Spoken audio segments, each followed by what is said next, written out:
I was doing some self-reflection the other day and was struck by this notion that where I am in my career and in my life goes way back. I can trace it back to my childhood. I was a child of the 70s and the 80s, and I watched far too much television. And what I recall from that is that I was often frustrated by these shows that I watched because there was all kinds of discord and disharmony, and it all came back to communication. Person A was not clear in their communication to person B, and it caused that person to behave in a certain way, which was less than desirable.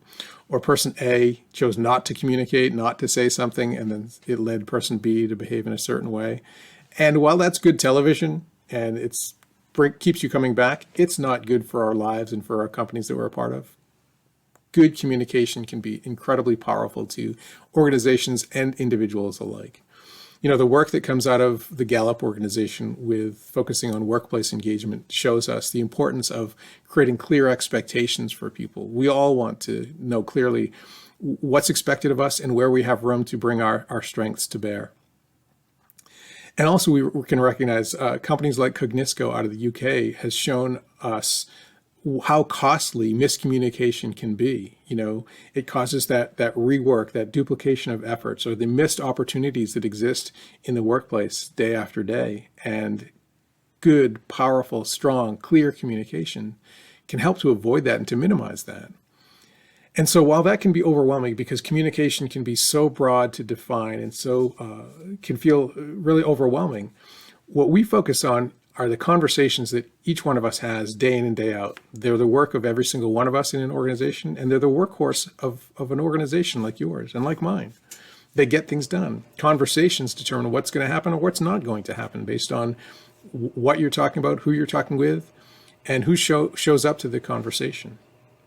Which then leads us to ask, I think, as individuals, all right, great, so how do I do it? How do I communicate more effectively?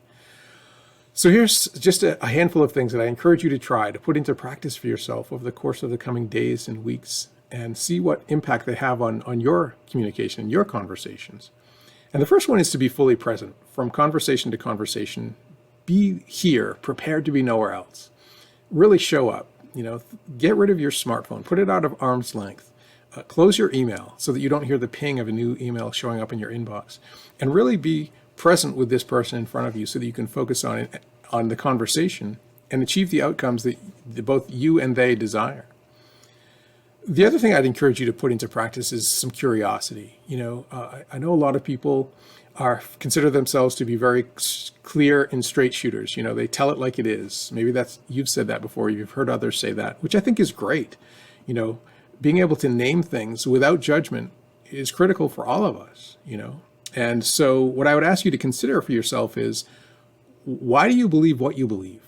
How did you come to that understanding? Is there some data that you might be missing? Is there new data for you to consider that might, in fact, cause you to shift your view of a certain situation or a perspective, or to expand your view of the information in front of you?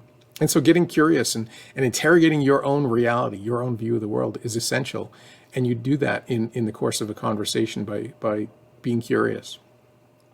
One more thing I'd encourage you to put into practice is paying attention to how you leave people feeling after your conversations are over.